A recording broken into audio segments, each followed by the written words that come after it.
Hey, everybody, welcome back to Game Stars League. We're in day 2 of action of the International Finals group stage, but of course, we have been here for many, many days. What's up, everybody? I'm Andrew Guy. Joining me today is Eric Benamou, our former world champion head coach. Eric, we're in day 12 of action overall, but only 2 days into the group stage finals, where we've gone from 32 players down to 8 moving on, and now we've got 16 here battling it out. What did you think about yesterday? What was some exciting stuff that we saw yesterday? I really liked yesterday in adaptation. We spoke about it before the day started, and we saw a lot of people bring out more of these meta decks, and I think that's super important, not only for the competition but for each individual player to actually grow, because a lot of these players are rookies and they're starting to get their feet wet into competitive, and I think this is a great way to, you know, really progress and move on in your career. So I like that we saw a lot of adaptation, and the only difference between yesterday and today really is that we have two very experienced players, and I want to see how they change things up. Yeah, yesterday we saw Beneficious take Group A here in these group stage finals, and he'll be going on to the international finals. Blaz was eliminated. Predator and Roofy will face off later on this week. Denbeer, Eternity, Demas, and No Fun are up today for Group B. It is double elimination, BO5s all day, and as Eric was saying, adaptation was a big part of it. Each player gets to bring 3 decks to the competition. Those 3 decks can have 6 repeating cards in each one of the decks, but only 2 are every single time. 2 of those cards must change. You cannot have the same decks. It's not the same as duels format. And the other interesting part of it is that you have to win with each one of your decks in this best of 5. These are the cards that were the most popular yesterday, Eric. Yeah, we saw a lot of mortar, obviously, because Predator was in that group and he likes to use it. First time around used it in 3 of his decks. This time around used it in 2 of his decks, and the miner goes well with it. I do like that we saw some more graveyard, but I expect to see a whole different style of gameplay today, in the fact that we have Eternity, a very heavy golem e-giant type of player. We also have someone like Demas, who's a very big Mega Knight player. So I think we're gonna have a complete shift in what we see. And it's curious to see not a lot of elite barbarians or Mother Witch there from yesterday as well. Yeah, you're seeing the Valkyrie come in a lot more. You see the Valkyrie right there in 3 of the decks on the screen. E-Barb's not in any of them. Very, very surprising. Of course, that deck in the middle of the screen, not super successful, that Hog Rider deck. But if you look at the pieces of it, it still is a very, very strong counter to the E-Barbs, with the Skeletons, with the Ice Spirit, with the Log, the Firecracker to kite them around, of course, the Knight to come down. A lot of cheap responses to those expensive elite barbarians that have been very, very strong in the meta. And a couple of those guys you just mentioned, Denbeer and Eternity, they'll be facing off with one another against, and then it'll be Demas and RB No Fun. I believe we'll be seeing Demas and No Fun first. And yeah, these guys, very, very strong players, Demas and Eternity. They were kind of the 2 of the bigger names coming into GameStars League that you and I were looking out for, but neither of them were actually able to make it through to the international finals yet. The problem, the biggest issue I saw with not only them, but probably a lot of the players that we're going to see in this part of the competition, is they all had one deck that hindered them. So I need to see that 3rd deck choice. What is the change? We saw in Eternity, he could not get that E-Giant to actually work out for him. Demas, the deck that was really his comfort deck, the Mega Knight with no spell, really hurt him a lot. So what changes are you going to make? You know, you have the ability. All 4 of these players could have won their group. They were all there with the chance, but they all had that one deck choice that really put them in this position. And that's a really, really crucial part of what we've learned here at GameStars. And here we go, production just coming through for us. These decks you see, these are the decks that they ran in their original days of competition in the group stage. And the success rates and the average elixir cost are on the right-hand side there. As you saw, No Fun, really, really great success with that very popular Royal Giant deck. We haven't seen much lately. And the top of the screen there, you see that Mega Knight Royal Mother Witch deck. These decks, honestly, Eric, I think are all very, very strong. I just think maybe No Fun needs to change up his play style a little bit. I'd actually be okay if he came out with these 3 decks again. Yeah, I'm really, really liking these decks. Maybe go a little bit more meta on a different style of graveyard deck, but I like these 3 archetypes. The only thing that I would say, which yesterday Beneficious proved us wrong, in the fact that you can go up against the better, supposedly better mortar player and play him in a mirror. No Fun is going up against Demas, who is one of the best Mega Knight players, and to go Mega Knight versus Mega Knight might be a little scary, especially when it was your weakest deck. Yeah, Demas, a guy that is very, very great with the Mega Knight. As you can see, he has it in 2 of his 3 decks here. And then, of course, top of the screen, that very popular Mortar Miner deck that was the most popular version for at least a little while, when the meta instantly changed, as these decks were all kind of comprised right when the meta had changed and shifted. So these guys have a lot more time now. They've gotten situated in the meta. They've gotten comfortable. They've learned what's worked. They've seen the cards that have come very popular in the meta and fallen out of it. The Mega Knight, a card that I think still works. We haven't seen enough P.E.K.K.A. out there to really say that the Mega Knight needs to be swapped out for something else. Especially when you've been playing it for 4 years, like Dimas has. And what's crazy is if you look at the win rates, he has 100% in one, 60% in the other, and only it's that one deck that you can tell is the reason he's here, because every other player that has an 100% with one and a 60% with the other, as long as they have that 50% win rate, is practically sitting pretty in the finals, just waiting right now. So will he change up his comfort deck? That is the deck he's known for, or is he going to give it one more try? Well, what's so interesting too, Eric, is that you and I, we talk so much about decks and decksmanship, as I like to call it, since 2017. But once we actually get into the gameplay, it seems that the decks aren't as integral or as pivotal when we talk about these matchups. Yes, we've seen some really bad matchups, right? We've seen 100 to 0 matchups. That will happen. It just will. But for the most part, I think what we're seeing is way too ahead of themselves, and you're watching the more experienced players so far in GameStars League sit back in their respective groups and let their other opponents make mistakes, and then they go in for the kill. It's been a pretty drastic level of skill when you talk about that variability in patience. It definitely has, and it's also been a test to how good are you with these decks, because we've seen decks that have good matchups, like you said, but the players don't know how to play them. They're not as comfortable with them, and you see mistakes that shouldn't happen. And like you said, who benefits from that? The most experienced players that are just sitting back and waiting for those mistakes. So when you make these deck choices, yes, it's important to be in the current meta to get good matchups, but you also have to make sure you know how to play it, because if you don't, then it's basically useless. We saw people lose with the E-Giant, right? That everyone has said this is so strong, this cannot lose to this matchup, and it's basically just the fact that they don't know how to play it. We saw it with Golem early on as well. So it has to be that combination, that perfect balance between this is a good matchup and I know how to play this deck. Yeah, and I think the last thing maybe that we should touch on before we get into the games is, you know, you and I, as a coach and as a caster, we've watched for years, changing up your defense, making sure your defense is diverse every single time. And one thing that we saw yesterday happen a couple times was once we got towards the end of double elixir into the beginning of triple elixir, that's when defenses that had been working the entire game started to fall apart. We saw people, actually specifically in what you're talking about in that Electro Giant deck, very strong matchup, huge lead, and then they just steal the game in the last few seconds because defenses fall apart when the elixir is flowing.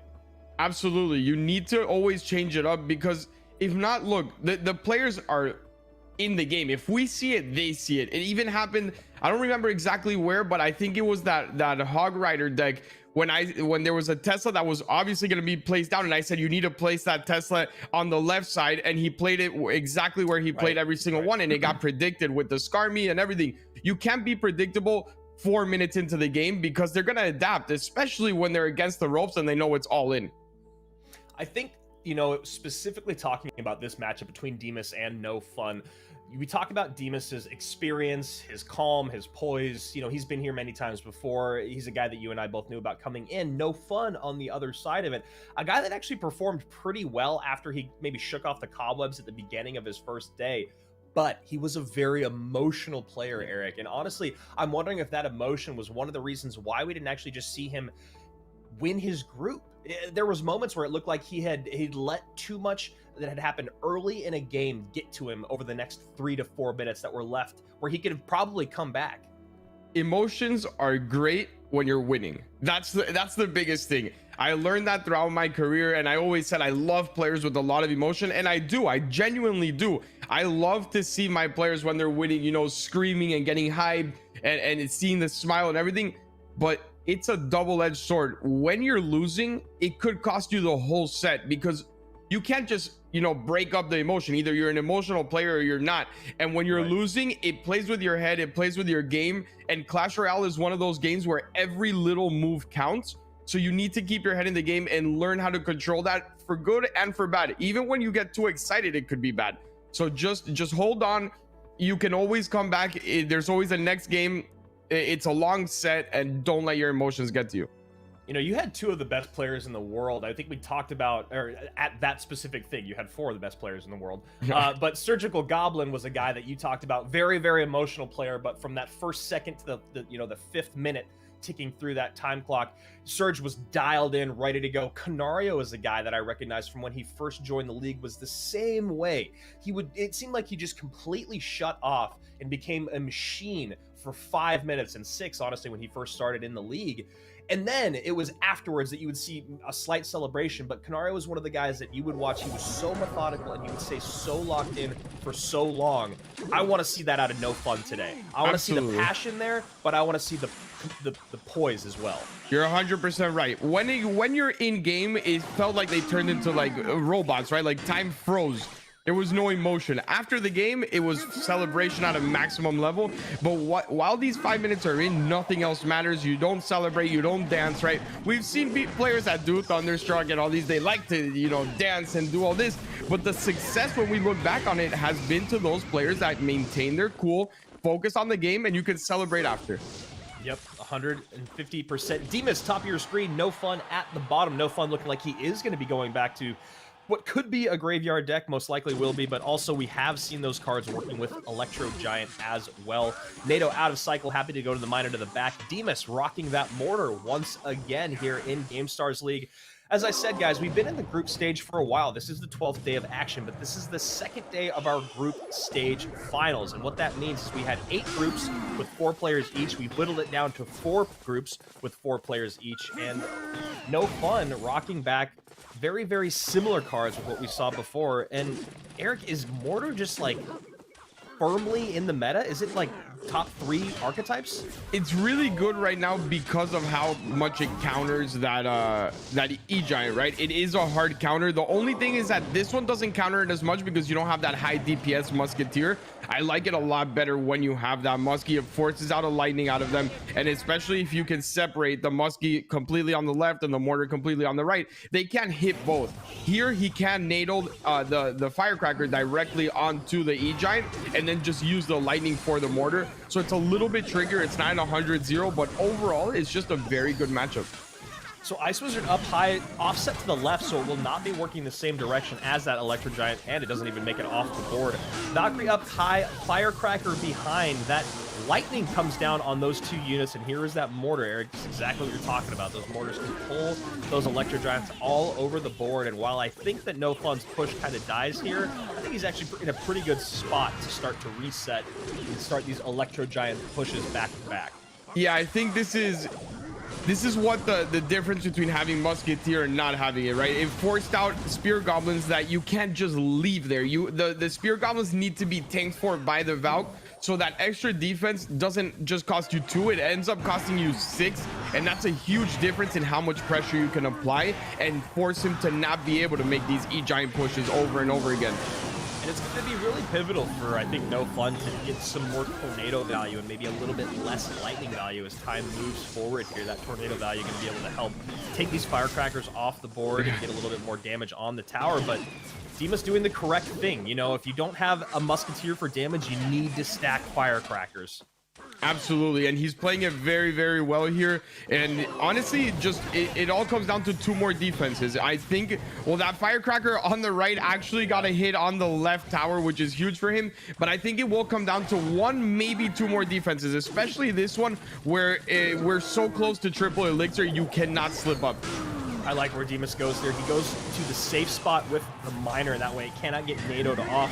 NATO going to be in the hand here, so he can pull that Firecracker in. Dark Prince puts in some work. Electro Giant going to work on that Mortar, but already down to about 33% HP. It will not get to tower. And Eric, you've been saying it since day 1 of Gamestars, because that's around when Gamestars, you know, started, was when the Electro Giant was coming into the meta. And Mortar with Electro is a very, very good matchup for strong Mortar players. It's impossible to get through. You can try everything, and he tried literally everything. He tried lightnings onto the Firecracker and the Valk. He tried lightnings onto the Valk and the Mortar. He tried it onto the Firecracker and the Mortar. There's just nothing you can do. You take so long to actually get there that by the time you get rid of the first Mortar, there's already a second Mortar going down. So many troops. The only thing that I think you mentioned earlier on that I did not see out of No Fun, he was not nadoing everything together. You need to nado that firecracker, those spear goblins, everything together, especially when you have a dark prince behind your E-Giant that's going to add more splash. And Demas had some really, really well put together pushes on the left-hand side with just minor spear goblins or a high mortar, because what I recognized was every time that happened, you saw, for instance, the first time the Electro Giant came down, he had Demas played a high mortar in the center of the map, and No Fun responded with an Ice Wizard and a Barb Barrel. And then the next time Demas came in with a minor plus spear goblins, No Fun had to respond with an Ice Wizard plus a Barb Barrel again. So he's overspending just a little bit, right? Take a little bit of damage, play the Ice Wizard up a little bit higher, soak up that 5 elixir for 3, and then maybe get a little bit stronger of a push on offense. You know, those lightnings coming out as early as they did last game, I would have loved to see Nados coming out, and then if he was able to get the lightnings down. Absolutely. And we're gonna see firecracker round 2 here from Demas, which is not something that you expect. I expect maximum, you know, 1 firecracker deck, but 2 is a little surprising to me, especially seeing that Demas is a Mega Knight player, and again with mortar. He's going right back to mortar, right back to firecracker, and you know, Eric, the biggest part of this, and that is just way too much fireball value. You can't be giving that away at this level. That's stacking up 8 elixir on top of itself for 4. And what I was going to say is it just seems like the firecracker with spell value in the game right now, right? The fireball does seem to be the most popular big spell in the game. And then little spells can be zap, log, snowball, whatever. Actually, we haven't seen a lot of snowball, but is it maybe just because there aren't a lot of great spells in the meta that are a good positive trade for the firecracker? There really aren't. Like you said before, when we saw poison, it was a lot better because you can drop that poison down and it usually, you know, got more than 1 troop. But with the fireball, you actually have to time it because that firecracker moves back. So yeah, that definitely could be a reason. And another thing that he might have seen here is that he expected E-Giant out of No Fun, and this basically gives him 2 wins. Maybe it was just great analysis out of him, because if he already won with the mortar and we saw how convincing it is, this is basically the same mortar deck. All he did was change the Knight for the Valk and the Ice Spirit to an Electro Spirit. Yeah, that's actually an incredibly interesting point that you make there. I mean, literally the same composition with a few cards swapped out. That's the rules here in Gamestars League. You know, you don't have to change your win condition. You have to just change the cards that support it. And this is a very good matchup once again, as you just saw in game number 1. Obviously, No Fun not rocking the Electro Giant again, but if Demas loses this game, then, you know, No Fun will have to bust out the Electro at some point against this deck. Exactly, and I think that's what, you know, Demas is kind of counting on, but to a certain extent, that does hinder Demas in the fact that you have to actually play this deck until you see the E-Giant again, because if Demas plays his 3rd deck and then it happens to match up against the E-Giant and the E-Giant wins, then you're not in all that great of a position. So it pigeonholes you a little bit into forcing yourself to use this until you get the matchup you want. The amount of minor work that Demas has put in these first 2 games is just astounding. Down 918 on the bottom left-hand side. It feels like No Fun has basically only gotten fireball value in this game. He's trying to make and find a place for that flying machine, and we've seen that work in the past, flying machines sneaking in and stealing games in the final moments, but a lot of difficulty. He gets 1 shot in there on the right-hand side, bring it down to 718, a little bit of help from that Electro Spirit. Yeah, and I just don't think... Yeah, I don't think any flying machine is enough right now, man. There, fireball miners are on tower are going to be such quick and easy damage. Look how quickly he cycles. 2 elixir spirit goblins, 1 elixir electro spirit, 3 elixir firecracker, and then he's back to that miner and that fireball again. Yeah, that is an insanely fast cycle, and as you can see, Demas just not able to put together any sort of offense. Royal Hogs finally come out. Fireball, easy money there for Demas. Miner going to go back into the safe spot here. Zappies up high. They do catch the Miner. That will mitigate the damage, but very, very short time left in the game. Only 1 minute remaining here in overtime, and Demas has a lot of work on No Fun here. Yeah, and there goes the fireball straight onto the firecracker. He knows that that would be a pain for him. That fireball actually does catch. I really like the way he's defending miners now. It feels like if he was defending miners like this the whole game, we would be seeing a completely different story, because he's finally found that use for the Electro Spirit. He realized, look, On offense, it's not going to do anything. It keeps getting fireballed with those hoggies. Let me use it to retarget the miner and get my troops down. Yeah, and it's just the Royal recruits have never been there when he needs, like, cycled at the correct time to kind of pick up the miner as they work past the towers. The fireball value has been really, really nice here from Demas. This is actually pretty good. Fireball is out of rotation. All he needs is to defend this miner, and then those hoggies get a lot of value. But that mortar, if it does get a hit, and it does, yeah, that's game over. Oh, it was so close there. Demas gets another fireball in on the tower. 2 mortar decks up, 2 games in favor of Demas here. I'm very curious to see what he's rocking in game number 3, and I'm also really curious if this was what he was looking for. I mean, do you think he was specifically thinking about no fun? Because if we talk about the rest of this specific group B, Eric, you know, there's a big beatdown player in there. Do these mortar decks match up well against you know, someone like Eternity? Well, we know Eternity used E-Giant, so that is a yes, 100%. And then he used 2 very different golem decks last time. One of them actually didn't have a spell, a big spell, so that matches up very well again. I think Demas overall has a great set of mortar decks because of that firecracker. The firecracker is so frustrating to deal with when you don't have something directly to take care of it, and that golem deck and that E-Giant deck don't really have anything directly for it. So Demas, I think, is in a good position in case he does face Eternity, but we also know Eternity could completely switch it up. 10 and 11 times were the amount that he got those cards down that we were specifically talking about to get his cycle back around. The Miner, the Spear Goblins, the Electro Spirit, and the Fireball. Him just being able to cycle that like crazy was all he needed to win that last game. So here we go. Demas going back to Miner Spear Goblins. I wouldn't be surprised if we saw another mortar here. He goes E-Barbs up front to create some pressure now that we see the Lava Hound drop down on the right-hand side for no fun. High Barbs, no log in cycle, no problem here for Demas. And a nice push to start for no fun. The firecrackers are so frustrating, man. When you're playing 3 times in a row against firecracker and they're actually good against your deck, it is so frustrating because we know what that does. If that hits the lava as soon as it pops, it takes care of absolutely everything, and that zap just 1 second too late. Yeah, that was so close. Still going to be a ton of damage here on the tower. Not quite going to take it down. And just like that, no fun in a very substantial lead, only 1 minute and 15 into the game. And Demas may be looking around his room for help because this is a very bad spot to be in against this matchup. The one thing that he can hold on to is if No Fun gets over aggressive with the lava, he might be able to sneak into some E-Barb somewhere with that log and take some tower damage. Let me tell you something. If I'm Demas here, I go to my kitchen while this game is going on. I go grab a juice box. I sit back and I relax, because if there's one of my 3 mortar decks that matches up amazing against that E-Giant, it's this one. You have the same thing, but you have E-Barb DPS. So relax. Don't stress yourself. He still has to beat you with that deck. This matchup is the best out of all 3 of them. You can kite the Dark Prince with the Ice Golem. You have the DPS from the Elite Barbarians. You're in an amazing position. You don't have to win this game.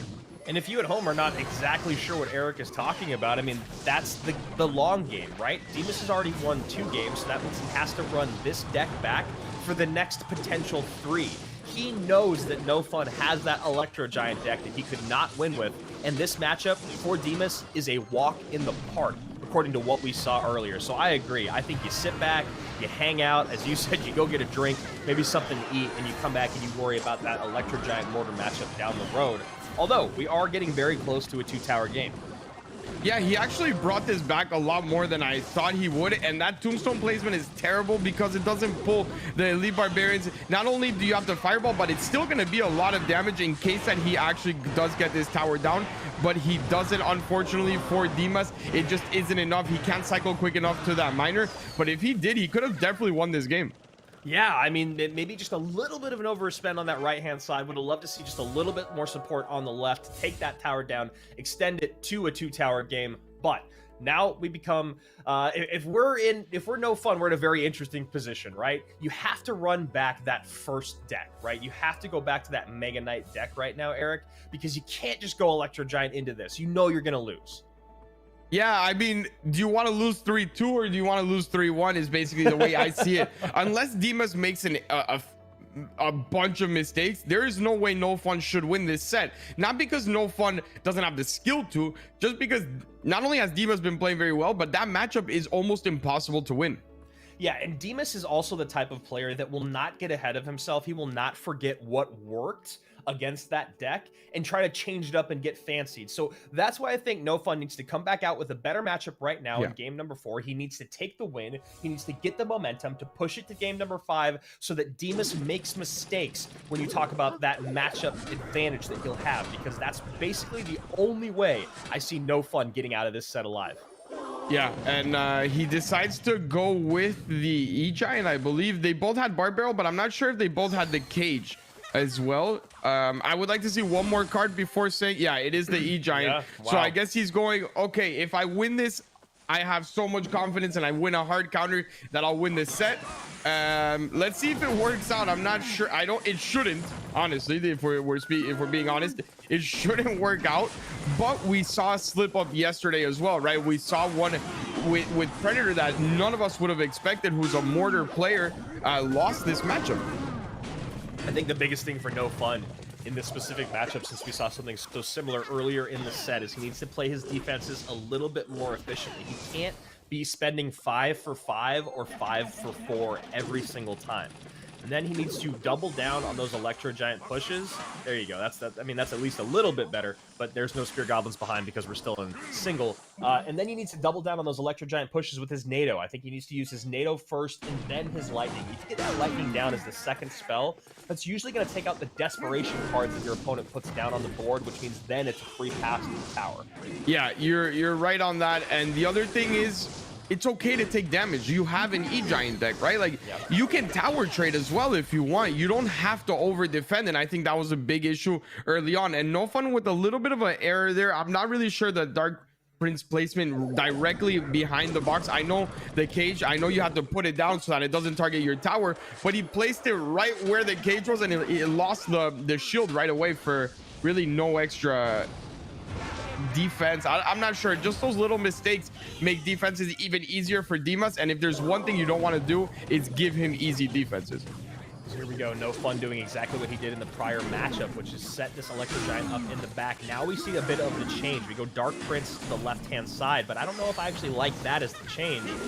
But we'll see. Here we go. Ice Wizard and Baby Dragon on top of the mortar. Electro Giant very, very healthy. And this is actually a good spot for No Fun. Now we see the E-Barbs come down. No elixir for lightning. There's the lightning. Yeah. That's exactly what we need to see. Now we see the NATO pulling stuff in, maybe just a little bit late, maybe a slight overspend, but that was a very, very nice opening there for Demas. And now we're seeing what I'm talking about. But then he drops 4 more elixir down. Yeah, it's the Dark Prince, right? And there's absolutely no reason to drop it down. It's okay. Like, it's one or the other, in my opinion. If you want to be safe, place that Ice Wiz in front of your tower so that it tanks for the Spear Goblins. It'll die. Yeah, sure, it will. But it's going to die either way. So if you want to just be safe and really not take too much damage, place that in the front. Take care of the Miner with the Ice Wiz and have it go down to those Spear Goblins. Now we see Demas setting up his Elite Barbarian's left-hand side. Miner goes to the back. That cycle deadly fast. Dark Prince up high. NATO to activate King Tower. Finally, we see that King Tower activated with the Miner. Ice Wizard still down low, going to work towards the left-hand lane. Another set of E-Barbs come with Blue Dragon on top of all that, but that Electro Giant not going to get it much. Second Electro Giant coming down here. Yes, there we are. Yeah, it's coming down there, but what I really like that Demas is doing is applying the pressure with the Elite Barbarians. That forced out so much defense on the left that it didn't actually allow him to make that push. And this is it. This is everything for him. I really like the early Elite Barbarians so that he doesn't get lightning value. This is basically going to disappear that E-Giant, take off the shield, and now it's just kite. You have to kite with that Ice Golem. There it is. And another solid defense. Yeah, I would have just loved to, again, to see on that last exchange. No Fun, he overspent on defense. Once again, the Barbaro was actually put in a great spot. You know, Demas sent in a Miner super, super shallow, so the Barbaro was able to clean everything up and turn around to the Miner. But we saw more elixir spent once again, and then he needed just a hair more on offense. That is a great 3 lightning on top of those E-barbs. Is this his opening? Second mortar comes down. Yeah, it's that second mortar that's just unstoppable. There's nothing you can actually do, right? And then he just simple kite with the ice golem, and now it's about that log, that miner, and just a fireball, and that is basically it. He needs to cycle to another log, but by the time any E-Giant actually gets there, I think he can cycle 6 logs. 3 decks in a row with Firecracker and a lot of success for Demas at the top of the screen. Eric, this is very, very fascinating. You know, we talked a lot earlier in this GameStars League about what cards were going to pop up in the meta because of the E-barbs, you know, Lightning clearly back in because of Electro Giant, yada, yada, yada. We never talked about the Firecracker. Yeah, I did not expect it. Like I said, at most I expected it in 1 deck out of 3. It's just not a card that you see very often. And look, it worked very, very nicely for him. But we have seen that there are decks with those arrows, right? The lavas tend to have arrows. That basically just makes the Firecracker useless, and there are a bunch of other decks that have been carrying arrows in the past metas, so you have to be very careful. This time around, the analysis was great. He had a bunch of good matchups, especially against this E-Giant, but now it's time to see what the other 2 players have, because if they do have decks that go well against mortar, there's not much he could do. He has 3 basically of the same mortar decks.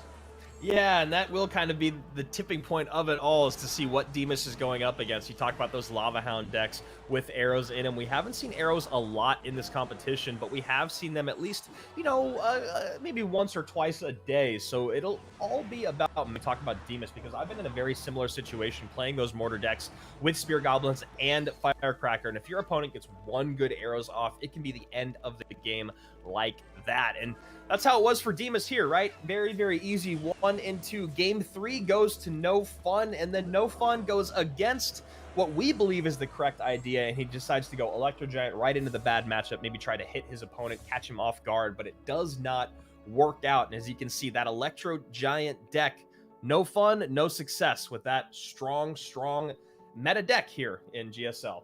I mean, I'm pretty sure you can play that 10 times and the win percentage will be the same when you go up against 3 mortar decks.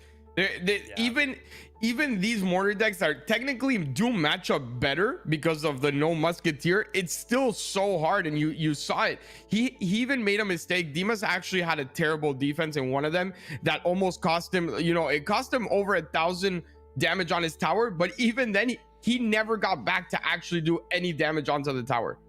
Yeah, what I was so impressed with was the single target DPS that came out from Demas's decks that did not have the Elite Barbarians, right? He was able to stack those Spear Goblins with the Firecracker, get the Knight or Valkyrie down when he needed. His cycles, he was always ahead of his cycles. He always made sure that he was always in a situation, look, I'm either going to have enough DPS to take this Electro Giant down, or I'm going to have a second mortar to redirect it, and then, as you called at the very end of that game, a perfect kite with the ice golem. And that's just really understanding the ins and outs of your deck and understanding the cycle that you put yourself in. So that is the first set here in Group B. Demas is going to be waiting in our winners bracket for either Denbeer or Eternity. Denbeer and Eternity both played a couple weeks ago, and Eternity was a very, very impressive player, one of the few players that we actually saw play well with Beatdown, but still wasn't able to find success, and it was because of something that you talked about earlier today, Eric.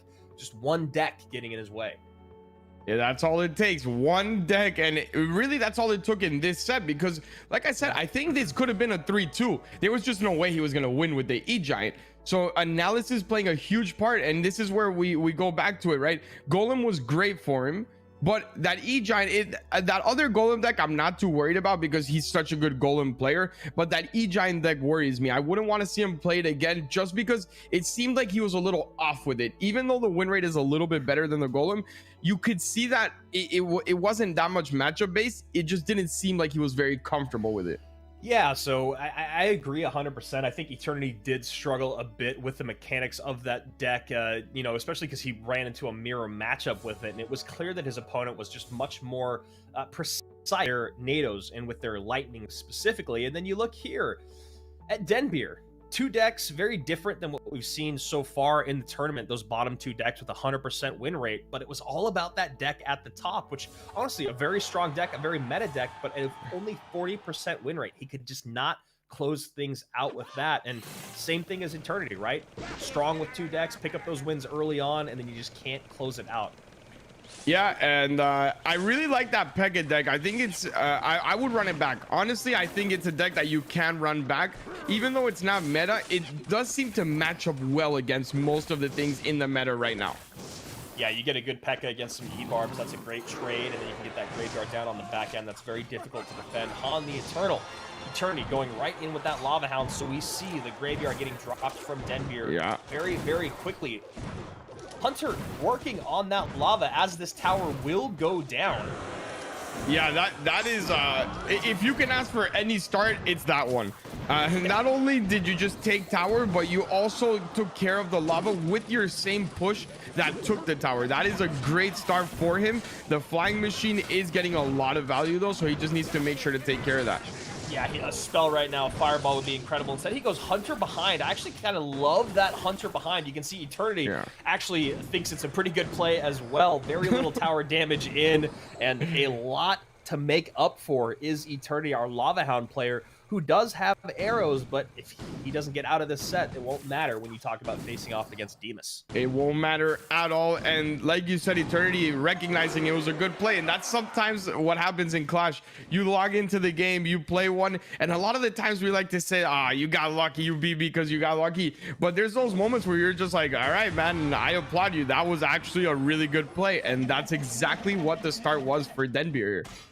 Yeah, I was looking for any way for him to kind of kill that push, right? It seemed like he needed a big spell. I didn't think he had a Fireball in hand. And that Hunter... Wow. Ooh, and look at that. Fool me once, shame on me. Fool me twice, shame on you. No, that's the other way around. But either way, that was a beautiful pickup on that Hunter with those Barbarians. That was beautiful, and it comes down to exactly what you said earlier on today. You cannot make the same defenses over and over again because they will get predicted, and that's exactly what happened there. Yeah, that was a very beautiful pickup. And now we see a defensive poison coming out here for Denbeer. He's got a lot of defense on the board. He's overspending just a hair, but just not enough time left here for Eternity. Great play with that Hunter early on, and now Denbeer knows he's going to have to face off against this Lava Hound deck once again, but he's got all nation he needs when you talk about what Eternity is bringing to the table. Is it going to be a building? Is it not? Is it going to be Barbarians? Is it not? So a lot of information, but, you know, strong opening. I mean, like you said, I think that's the best opening you could ask for if you're Denbeer. Yeah, and it definitely worked out for him as well. That the fact that I don't think he had those barbs in hand, because if he did, those barbs not only defend the graveyard, but it defends the fisherman. So he went with that push.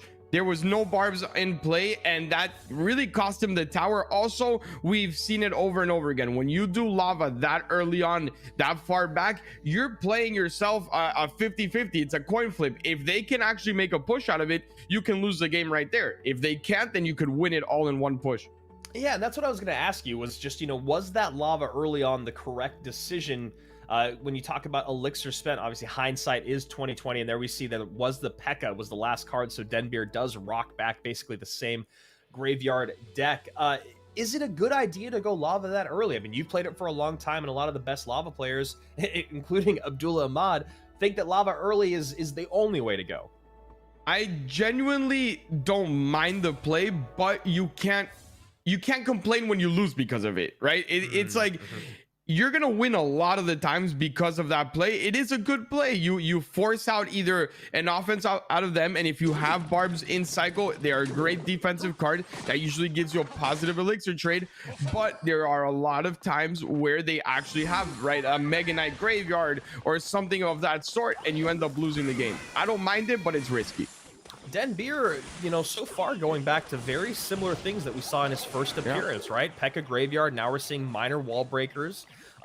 Eternity on the other side of it, seeing that Prince coming into the meta. Prince has been very, very popular as of late, and it makes a lot of sense, right? Great counter to the E-Barbs, a lot of single target DPS with that charge on top of something like the Electro Giant, and it's big and beefy, so you don't have to worry about the Electro Giant taking it off the board. So we'll see how Denbeer wants to defend this first E-Giant push from Eternity. Yeah, and I'm pretty sure this has Tesla, and there it does. It comes out, and really, really nice play so far out of Eternity. And I like the variation that he went with here. He decided to go with that Prince variation, but he does have to substitute the Bomber in for the Bard Barrel because you need that splash damage supporting it now that you don't have a Dark Prince. Yeah, so a bit of a change there. As you see, Dark Prince comes out, Bomber comes in, and top of your screen, nice defense there from Denbeer. Gets the Tesla out early, does get a lightning on top of that. Eternity, really, really nice stuff there. A couple of games in a row with some spells or some predictive plays, but still able to defend with that NATO and that slow from the Ice Wizard. Yeah, and the key to victory here for Eternity is to just relax. And once it's the right time, you'll know, right? And he's going a little bit too aggressive for my liking here. I don't think that that's the way to play this deck. Just my opinion, though. Obviously, these players are better than me when it comes down to it. But I think it's all about one push. You see the deck on top, and it's not a high DPS type of deck. The highest DPS is the Goblins, which can't even defend against that E-Giant. So just make sure you defend and get the right push in. I like that hit on the right side there. Wall breakers come in. Bomber takes one off the board, but the other one does connect. 1921 and 2134. Bottom of your screen here. We see the dual lane pressure coming in from Eternity. Does get a lash damage from the Baby Dragon and the Ice Wizard. And now we see a Miner coming in as that Electro Giant crosses the bridge. Prince behind. This is what I want to see. I want to see this type of push over and over again, but maybe that Ice Wiz just, I don't like it. You need the lightning. You always need the lightning. Tesla is way too much DPS. That is not a bomb tower. It is not a goblin cage that it's going to live on to see and die. Oh, the bad timing on the wall breakers. They actually go down and it doesn't force anything out of him. And now he can actually go same lane, which is really good for him. So we see here the Electro Giant coming down, working its way across the bridge. Prince set up in the back as Eternity recognizes he is in a very, very nice elixir advantage. That has lightning written all over it. But where does the lightning go? Doesn't get on top of the Tesla. Goes Valkyrie, Miner, Ice Wizard. Second Ice Wizard comes down as the Tesla falls off the board. And then we get the Wall Breakers to kite opposite lane. Very, very nice stuff here from Denbeer. But this is a very tough battle to stay in for another minute and a half. It looks like it's slowly slipping out of his hands. Every defense is till that last minute, and this is, I really, really like this. Start going same lane.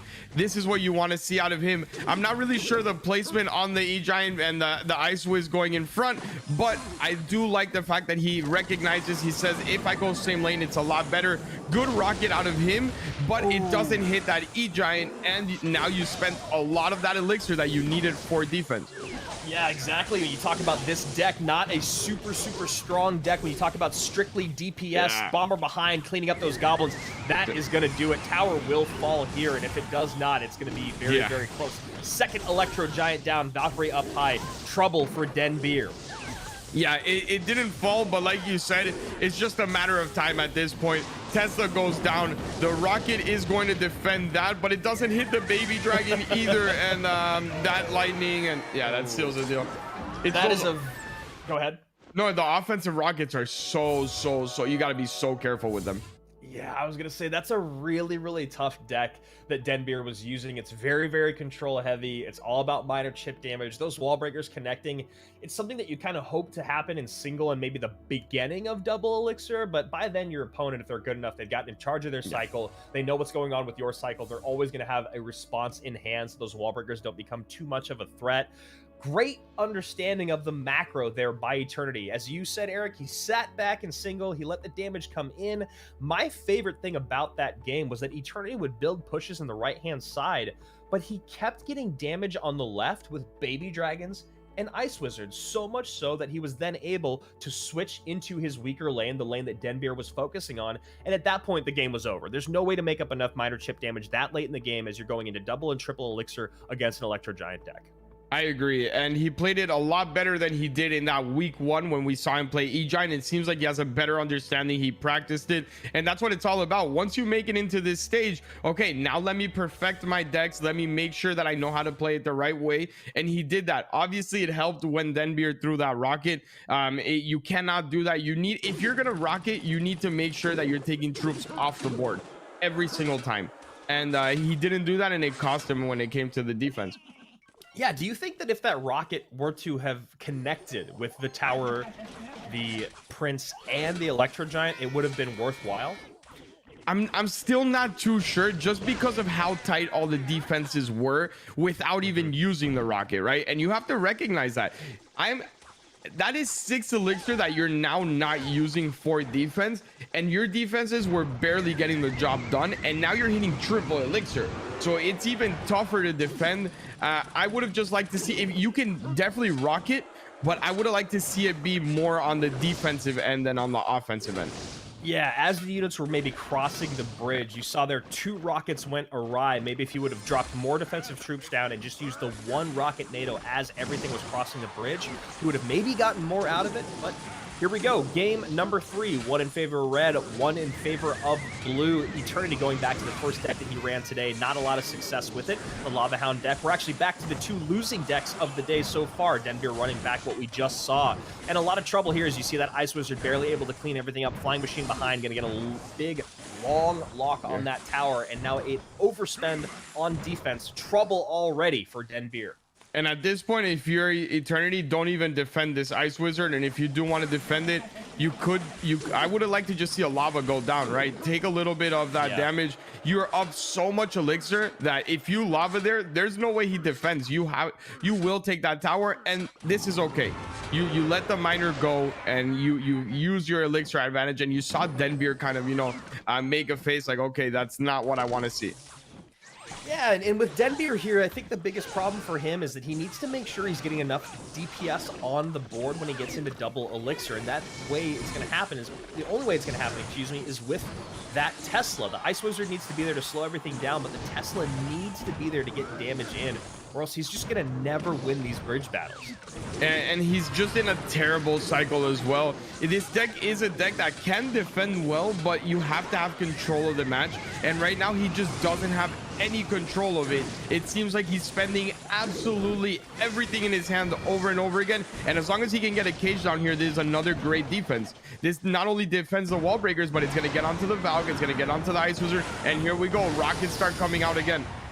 Yep, 958 to 529. Lava Hound going to come down here for Eternity as he ticks to 10. There it is, Lava Hound in the back. Denbeer want to get some minor damage in. He goes Valkyrie plus Goblins. I don't hate this, but Barbarians are in cycle, so he needs to make sure those can connect. Now we have Valkyrie up high, arrows behind, and I believe that's the end of the game right there. It should definitely be the end of the game. It was a good try out of him, and I do like the Valk Goblins, but I think the wall breakers were a bit overkill in my opinion, and he missed the rocket again. Man, 3, and you can see him just beside himself with those missed rockets. And Eric, this is very similar from what we saw out of Denbeer's first day of performance, right? Very strong stuff with, 2 of his decks, very good performances. I mean, today we've only seen basically 2 decks, but 1 he's really struggled with, but he was so precise in that first game. Yeah. This deck seems to be his Achilles heel once again. Too much control, not a DPS, and then he has to rely on these rockets that he just cannot hit today. At that point, I'm going to be honest with you, I would have just rather see a minor rocket onto the tower. You had 570 on it. If he defends it and that rocket takes care of every troop, you can actually, make some magic happen, but you weren't defending. There was no shot you were defending a full lava push. At that point, just go for it. See what happens. You don't really lose anything. And like you said, just a little too much control and not a great use of the spells for him at any point. Not only the rockets, but the NATO as well. This deck is one of those incredibly high skill cap decks that when you watch one of the best in the world, I started playing this deck myself when I saw Morton run it on his stream. Same thing with when I saw Lapokati run his quad spell deck in CRL. They make those decks look easy, but they're so hard because those decks don't come down to how much offense you can create. It becomes how efficiently can you defend and how rapidly can you cycle those miners. And it's just something that the best in the world can do better than others. And I don't know. It's a really, really tough deck for Denbeer to have strength late game.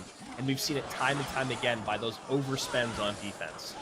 Yeah, and it also comes down to the fact that I think that type of deck works better with Magic Archer. You can't line, like, if you have the NATO with the Magic Archer in these type of decks, we've seen it be so efficient once you can line up those defenses that go down for the miners, because over and over again they have to defend the miners, they have to defend the wall breakers, and then all you do is that Magic Archer lineup. And with the Ice Wiz, it feels like there's just not enough damage to be dealt. So Rocket comes out this time. Easy target for Denbeer on top of that Sparky. So finally we see that Rocket coming down, getting great value, and Valkyrie going to get a swing in. Nice job there with the wall breakers pushing the Valkyrie. Seems like this could be the chance for Denbeer to pick up a W when you talk about just the fact that he has that Rocket for the Sparky.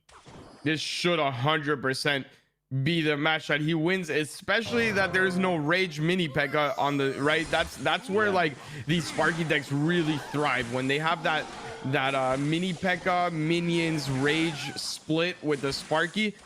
There's none of that, so the fact that you have Rocket basically means he cannot push ever. I love that you point that out, because it is one of the more fascinating interactions, fast interactions in the game, is that raged up mini P.E.K.K.A at the bridge when your opponent has spent everything on the ground on the opposing side. It's so frustrating just to see one P.E.K.K.A take a tower. And now we see some good dual lane pressure coming out from Eternity. Rocket goes down on top of the Sparky. Goblins to pull that Mega Minion towards the Tesla and work on that Goblin Giant. Valkyrie going to come down to pull all this over and take it off the board, but very, very little elixir and pretty healthy push still. I really like what he's doing here, and that E-Barb went onto the tower, forces the NATO, and now he doesn't have enough for Rocket. He's gonna have the wall breakers here, and even then, it just seems like everything is kind of falling apart for him little by little. The wall breaker goes off the board. The Sparky's already charged up, takes the Goblins off as well, and then gets a shot in on the tower. Meanwhile, Goblin Giant works down the right-hand side while Mega Minion gets on tower. E-Barb's back down. Eternity smells blood in the water. He sure does, and look at this. He's going in more and more and more heavy, and I really like what he's doing, but he needs to be careful. There's a lot of damage on the right, and he has Rocket. Yeah, and he just lets the Ice Wizard connect along with the Miner, who sets up camp. Rocket comes in, and Denbeer gets out of this horrible situation that he's found himself in. Good matchup, good plays, and now he gets to put that deck back on the shelf. If you are Eternity, though, you have to feel really, really nice about that. It was a matchup that you had no business even getting into, right? Yeah. It shouldn't have even got that close. And the fact that you were able to, you know, make these plays, I like that he went on the offense. He switched it up. He made things happen. You have to be feeling good about yourself, and you have to say, look, the matchup can't get any worse. Let me go back in, and I should have the next one. A couple interactions went awry there in those final minutes, and it looked like Denbeer was going to drop the game after having a very, very favorable matchup. But here we are. He picks up the win. He gets away from this Ice Wizard, Rocket, Miner deck. Very strong deck, but also very, very hard to succeed with at this level. Eternity has to come back out with this Goblin Giant Sparky deck. What does Denbeer have for him? Did we see it in the first game, or do we not know yet, right? We don't know. No, what we his don't last know deck yet. is. Yeah, we have no idea what it is. It could be that Hoggy's deck. I'm not really sure what he has. And look, I hope for Denbeer that it's not a E-Giant deck, which it doesn't seem to be, because nice little King Tower activation there. And there it is. There's the Hoggies. We should see a Fireball. That is not looking all that great for him, in the fact that most Sparky decks already do line up well against the Hoggies, and this one actually has Fireball in it. Yeah, Fireball in hand, and of course, you saw how Eternity did a great job of creating that dual lane pressure last time, so happy to defend dual lane pressure coming from those Royal Hogs. Sparky gonna get cycled in the back every single time that it's available. I would like, yeah. Let's just say E-Giant, yeah, the Goblin Giant coming down here. The only positive thing I will say for him is the fact that this is not a Mega Knight deck. If it was a Mega Knight deck, I think he's in a lot of trouble, but those recruits do defend pretty well against the Sparky, and it should make the game a lot easier for him. The Flying Machine gets the Mega Minion out, as well as the Electro Wizard takes the Sparky off the board. Fireball comes down. Royal Hogs back in opposite lane. Fireball, just enough elixir there from Eternity, but he will take a little bit of damage. 1968 to basically two very healthy towers at the top of your screen. 2486 is the lowest of Denbeer's. Yeah, and I'm trying to see here what the best play for Eternity would be, and I think it's going to come down to waiting as much as possible, getting close to that triple elixir, and then going all in with the Elite Barbarians. You can actually split lane here, because you know the recruits are going to come down on both sides, and with the Heal Spirit onto those Elite Barbarians, they basically come out with full health against those recruits. So So I think that's what it's going to come down to, that split lane pressure. Yeah, and I'm glad that you pointed that out, because I was wondering how that split lane pressure is going to work, and we see Eternity here doing what you just said, right? Selling out in one lane, and now we're going to see how he deals with these recruits. There are the E-Barbs, as you just spoke of, Eric, and now that Heal Spirit comes down, basically calling a play-by-play for us.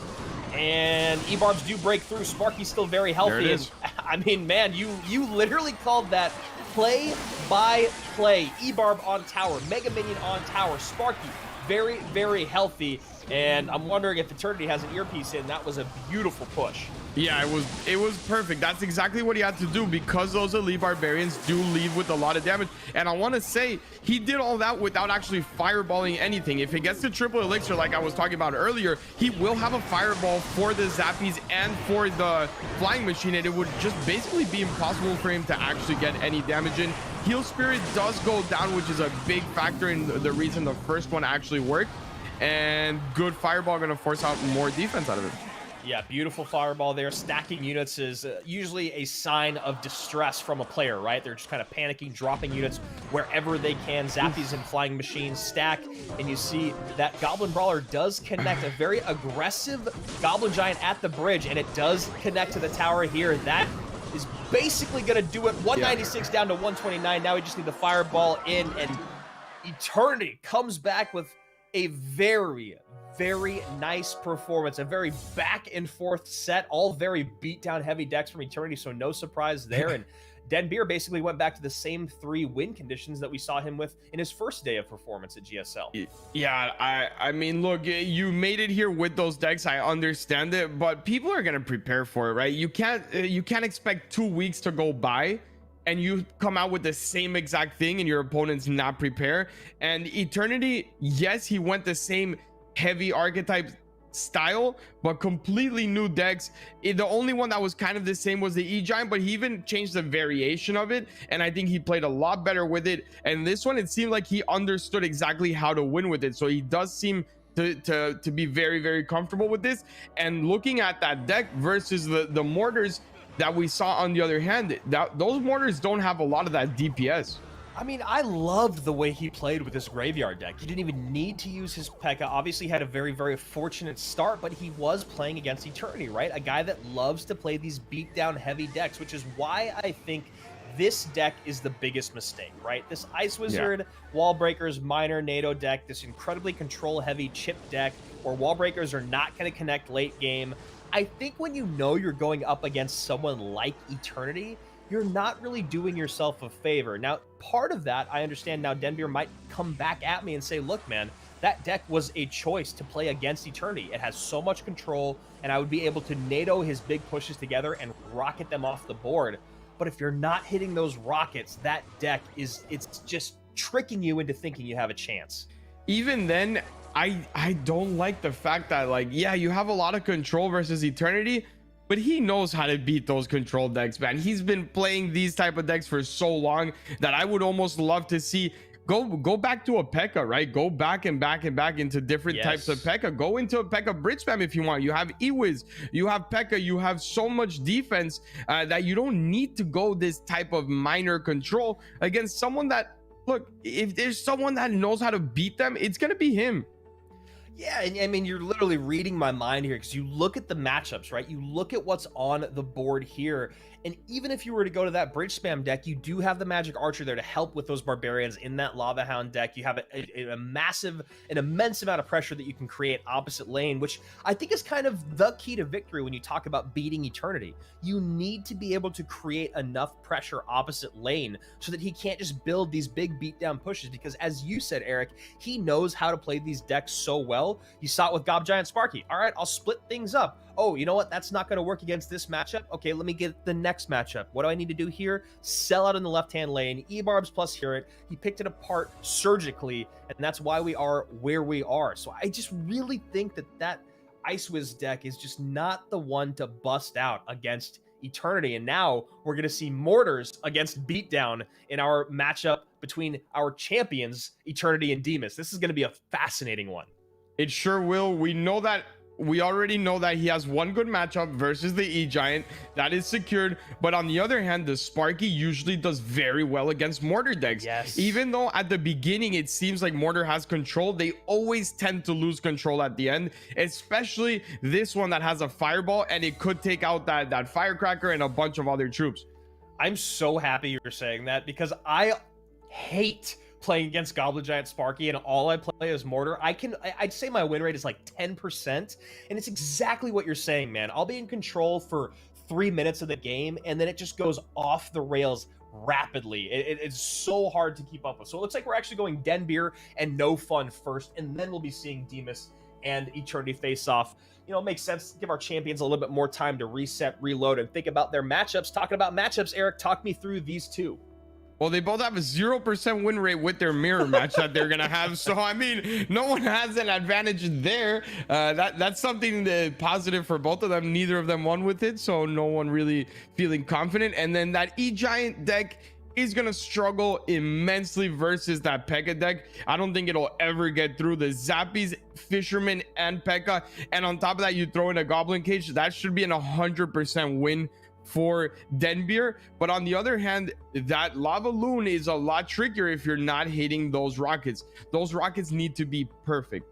So I'm going to say what decks I think they should come out with first, and you can tell me if you think I'm right or wrong here. I think No Fun goes with his 0% win rate deck, just because it's his best deck to feel things out and maybe find that matchup later on with the Electro Giant or the Lava Hound. So if I'm Denbeer, I come out with the deck at the bottom of your screen, and No Fun. And if I'm Denbeer, I think I actually go with the control deck. So I'd go top of the deck list there for Denbeer, bottom of the deck list for No Fun. Do you think that's maybe how they'll come out? I agree with you that No Fun should 100% come out with that 0% win rate deck. I think overall it's the best matchup for him. I think it matches up well against the minor deck. You can beat it, and in the mirror you have to just be confident in yourself. If I'm Denbeer, I actually go with that same deck choice, but the one thing I do agree with you 100% is don't touch the P.E.K.K.A deck just yet. Wait for it, get the right matchup. You don't need to force it right now. You don't want to get it out of the way because you want to beat that E-Giant deck with it. That is your one deck that really takes care of that, and you don't want to force yourself into weird situations. I agree with you there. Just choose between the other two, and you should be okay. The fascinating thing is, now that we've kind of talked through this, now it makes me think if I'm No Fun, I'd maybe go Electro Giant deck first, because my opponent wouldn't want to rock that P.E.K.K.A deck right away. But who knows? Now it's too much to speculate on. We'll have to see how that matchup comes. But that's the number one thing that No Fun wants to avoid, is running into that P.E.K.K.A graveyard deck with that Electro Giant. Yeah, you definitely don't want to do that to yourself. And right now it seems like Denbeer this is still possibly the P.E.K.K.A deck. It does have Cage. We have to see if there's Zappies, if there's Hunter, what else is gonna go down here, so we can actually get into it. And it is the P.E.K.K.A deck, and this is the Recruits deck on the other hand. Yeah, so, you know, No Fun going with what we thought was going to work out. Denbeer doing what we said he probably shouldn't. And now he's going to have a P.E.K.K.A running into Recruits. So No Fun in a good spot thus far. He's gonna have a P.E.K.K.A running into Recruits and a lot of spam with that Flying Machine that we did see him take it off the board relatively well early on, but he became very predictable with the Hunters onto them. So he needs to be careful with that, because this is a whole different monster. Last time you played against the Lava, you had more room to work with, a lot slower of a deck. This time it is Recruits, and there's a lot of spam with the Hoggies. So Recruit's going to come down here. I don't know if I like them being up that high, but it does make sense. Trying to protect that Flying Machine, I guess that is actually the better decision to make. Flying Machine putting in some work on the P.E.K.K.A. Hunter behind with the Fisherman, and this should be pretty easily defended. That Flying Machine really doing a lot of work, and I actually really don't like that graveyard. I don't like it. He's gonna get damaged just off the fact that there's a lack of defenses from No Fun in this deck. But it wasn't a good graveyard, right? You got some damage, but was it worth it? Probably not. Yeah, I mean, I guess, you know, maybe I was a little quick to judge there. I didn't recognize how low No Fun was. These Zappies going to get very, very little out of it. And now we see 1874 top left to 2151 bottom right, and fairly even in Elixir with Denbeer and a slight advantage. So looks like that graveyard ends up working out just okay, as you were saying. Yeah, it works out well, but it's all about putting yourself in the best position to win the game, right? 300, 400 damage is great. Yeah, no problem. But wouldn't you rather wait 30 seconds and get 1,000 damage? You were up so much, right? Just start over. You know, if you P.E.K.K.A, you know, if you build this massive push, he won't be able to defend it. He's 6 elixir back, and then you could probably get the right push in that will take 1,000 damage. That's a really important thing that you point out too, because I'm sure all of you watching have been in that same position where you feel yourself overspend on defense, and what's the worst thing that can happen then is your opponent drops their most expensive card in the back as you're still ticking to 6 or 7, right? You know you're at a severe disadvantage. You know you're gonna have to play an incredible defense, and you've also opened up the lane to dual lane pressure just because of how much you're gonna have to overspend because you're down. So I couldn't agree with you more, and now we're seeing exactly that. Denvir setting up in the back with the P.E.K.K.A. Yeah, the only difference is the elixir this time around, right? Yep. They're actually even. And what did it come down to? He missed another spell. Denvir needs to stop missing spells. He missed the poison onto the flying machine, which then forced out an early cage out of him, which is 4 elixir that he could have had to put down that P.E.K.K.A a lot sooner. He gets a nice poison at the bridge there, but ends up not getting as much out of it as he's like, right? P.E.K.K.A dies on the vine here. Poison doesn't get any damage on the tower, but a good counter push coming here on the right-hand side. Flying Machine connects on the left with Zappies up high to retarget. Yeah, and here we go. Recruits down. He needs to always have these recruits in cycle, and he's doing a really, really nice job at that. I do like the fireball, even though there was no hunter there. Secure the fact that he can't graveyard, because your graveyard defenses aren't all that great. Yeah, and it's becoming very difficult for Denvir to find a spot to get those graveyards down because of all the kind of the congestion that's happening as these units cross the bridge with the flying machine behind and the recruits up high. Same thing, we're seeing it once again right now. A lot of congestion. He needs to get this defense down now. He needs that bar barrel. He took a little bit too long for my liking. You need to stop that damage on a lot quicker, and now it's time to, you know, really get on offense. I don't see him actually getting on offense ever. I don't see these split lane hoggies push, force something out, force out bad defenses. We know that he's been missing poisons. Get yourself going. This is triple elixir. This is where you excel. Flying Machine still in the back. Royal Hogs breaking on through. Zappy also in front of that Flying Machine, which is getting a ton of value, but it's also locked on that Mama P.E.K.K.A. So while a lot of value, still Mama P.E.K.K.A. at about 1/3, a quarter HP crossing that bridge. And that was a very, very, very nice recruit stop on the bridge, especially for the fisherman. He was able to get that stuck behind and not let anything tank for the I was just talking about how nice it was, and then I realized there was no way he was actually winning the game anyway. We see Denvir come in with the poison, ticking it down to 948. No Fun gets offensive a little bit too late. And a big part of that was he just had to overspend on defense over and over and over. Where was his opportunity, Eric, to find an offensive opening? I think when you start getting near that triple elixir, you got to just make it happen. There was a lot of times where the recruits didn't really do anything. You defend with 4 on one side, but you still have 2 on the other side, and he's playing Hunter, he's playing P.E.K.K.A. and Fisherman all together. Why are you not pushing with the Hoggies? Force out that last minute defense, get some damage from your Hoggies, really get value out of your recruits. I don't think he did at any point. Yeah, considering how much units would get stacked up on the right hand side, you know, you'd see a Hunter, a Fisherman, a P.E.K.K.A, and then, you know, conversely you'd see Royal Recruits plus a Flying Machine plus whatever else. It was almost as if in those moments they were really neglecting the opportunity. No Fun was neglecting the opportunity to go offensive in the opposite lane. With that much of a pile up on the right hand side, you'd at least think with maybe a Flying Machine plus Hoggies you'd be able to get maybe a couple hundred damage in a couple times, right, with those Hogs? Yeah, absolutely. And you, even if you want to play the Flying Machine more defensive in the middle, you can. There is no fireball, right? He cannot get those Hoggies off the board, so there's no real reason you shouldn't be piling it up with the recruits. And maybe even if you want to get one Zappy onto that side, but you need to put pressure on, because you can defend very well. If you're not getting any pressure in, it's just going to go into this cycle where you're defending, and the game's going to be over before you know it. Yeah, Denvir was very happy to get that massive poison value at the bridge regularly. It would come down on top of, you know, 3 recruits, a Flying Machine, and of course 1 or 2 Zappies. So that poison value may be something that No Fun needs to avoid moving forward, but obviously in a very different matchup now. And another mistake. These are the small mistakes that cannot be happening. Why are you ice wizarding there? What benefit does it bring you, right? There is nothing that ice wizard did other than get taken off the board. You want to wait for the flying machine to move into the princess tower range before you actually drop anything.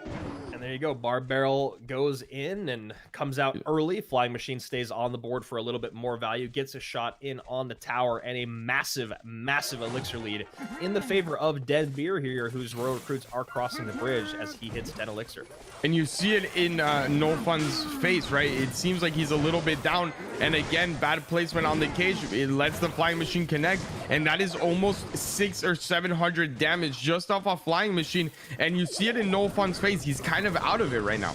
Yeah, very, very disappointed, very frustrated. And this is kind of what we saw out of No Fun when things started to go awry for him in his last performance. And yeah, just very, very surprising interactive mistakes here on the micro level. Ice Wizard on top of that Flying Machine, Bar Barrel out too early, overspend there, which allows a lot of damage to come in here. And I mean, it hurts to watch No Fun like this, but man, Clash is a game that is not over till it's over. You've casted it. I've lived it. We've reverse swept so many teams. We've reverse swept so many King of the Hills that should have never happened, right? When we had Boofback on our team and in playoffs against Immortals that were on fire with RF, with Lapo and everything, Boofback came in and reverse swept them and we made it past. You cannot give up, man. Put your all, compete until it's over because you can still win.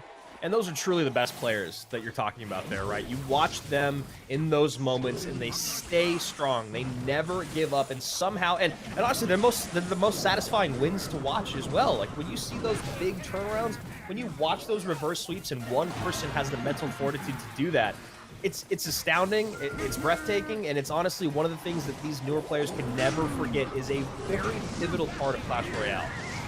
Yeah, and that's what I want to see out of No Fun. Get your head back in the game. You haven't lost this. Look at all the damage you're about to do. Yeah. Why are you down on yourself, man? This is it. You have a deck that can literally win on one push with a good NATO. He has a bunch of splash type of troops with the zappies and the recruits and everything. Just bunch it all up. Baby Dragon, Bar Barrel, NATO onto your E-Giant, and there's no defense for it. And this is exactly what we saw out of No Fun in his first day of competition, where he kind of got down on himself and then he recognized late game, oh my god. Oh, yeah. That's a very, very bad lightning, and that could be a lot of trouble here. Goblin Cage going to turn everything around. Flying Machine getting a lot of work in. Does gets off the board? Maybe? No, does not. NATO does pull them close together, but just not enough time for that Electro Giant to zap them off the board, and that was a very big mistake, that lightning. And now a massive defense has to come in. Flying Machine connects on the tower. That's game. Yeah. Yep. Yeah, wow, man. And that can't happen. That genuinely can't happen. I don't know if it's just the lack of, you know, concentration out of him right now, because he is a little bit down on himself, and he can still win. Wait, he just oh won my this gosh. game. He just, yeah, Baby Dragon connects. NATO pulls everything in. Bar Barrel's there. Baby Dragon gets another shot in. Ice Wizard connects as well. Brings that down to 91. Now he just needs a lightning to come down. He doesn't have it. Does he have anything for these hogs? Fireball in. Not enough. Bar Barrel down. 6 elixir. Doesn't get there in time. And the lightning strike did come down right at that last second. That is crazy. Mistakes after mistakes, head not in the game, and you still almost won. That is why you need to stay in the game. Keep your head up. You cannot, it feels like if he just always maintained composure, he wins that game 100%. It's happened to him twice. Something horrible go on early in a game, and he gets in his own head and he almost gives up. And then that, honestly, I think it makes his opponents kind of let off the gas a little bit. He makes some great plays. He finds himself right back into it. And if he just held strong for the whole 5 minutes, he would have won that game. He definitely would have won that game. 100%. Clash is a game that it's not over until it's over. We've seen things that you would put your house on, right? Like there is no way he's coming back, and they come back. You need to just make sure that you're in the game. And No Fun, look, you're relatively new player to competitive. You will learn this. Go back and watch some of those comebacks, right? Watch Diego B, watch Boofmac, watch RF. They come back from the craziest games, and that's where you have to learn to control your emotions and really stay in it, because he was there, man. He had that game.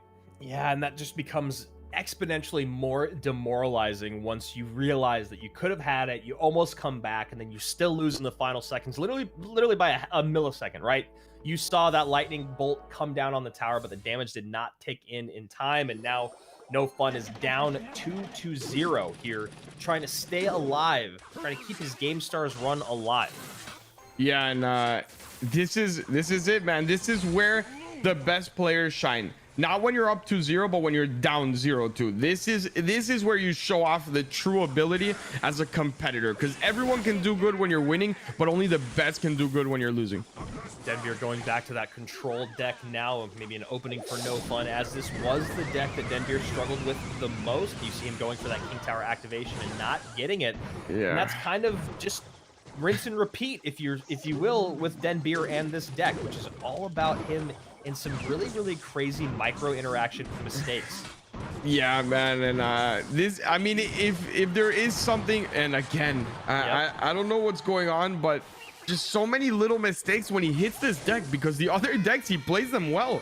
So I don't know if it's like a mental thing or what goes on, but it seems like every time he switches to this deck, you see those little cracks in the game actually start coming out. I mean, I think in the first minute here, we've already seen 3 mistakes interactive-wise from Denbeer, and so hopefully he's able to get the King Tower activation this time. Yes, he is, and still able to reset with very little damage in on his tower, and now he's going to deal with these shielded men crossing the bridge. And I'm looking at it. He has Valk, he has Ice Wizard, he has Tesla. There's no way he shouldn't be able to defend this, and this is it. I do like the zappies out of him. Those were actually very smart out of No Fun. He expected that Valk to try and bring everything together, and he kept a lot of his troops alive, at least enough to get all those other troops off the board. And this is a type of push I like to see. Why do I talk? As soon as I talk, it's that caster's curse. You did it perfectly. Don't put the Barb is still alive. Why are you putting the wall breakers down? Yeah, and the wall breakers don't even need to retarget the Barb. Barb's not going to get to the tower as it is coming. You know, once the Barb pops out of the barrel before the bridge, you don't have to worry about taking it off the board. And so a little bit of an overspend there. Wall breakers come down, but minor chip damage does bring this very close to even 2108 to 2150 on opposite sides of the board here. And that flying machine pulling everything together, and this time we get a hit with the rocket. We do, but look at we get a massive hit with the recruit and the zappy on the right. Yeah, you defended that, but you also took 600 damage and at a very high cost. And I don't like using the wall breakers there to pick up that Electro Spirit. Those cards you can still create a little bit of offensive presence with. I don't know if they're able to stop just the Electro Spirit damage, but I understand wanting to mitigate 100%. Flying Machine out, Rocket on top of that Flying Machine, and nothing else, which means a -2 trade at best.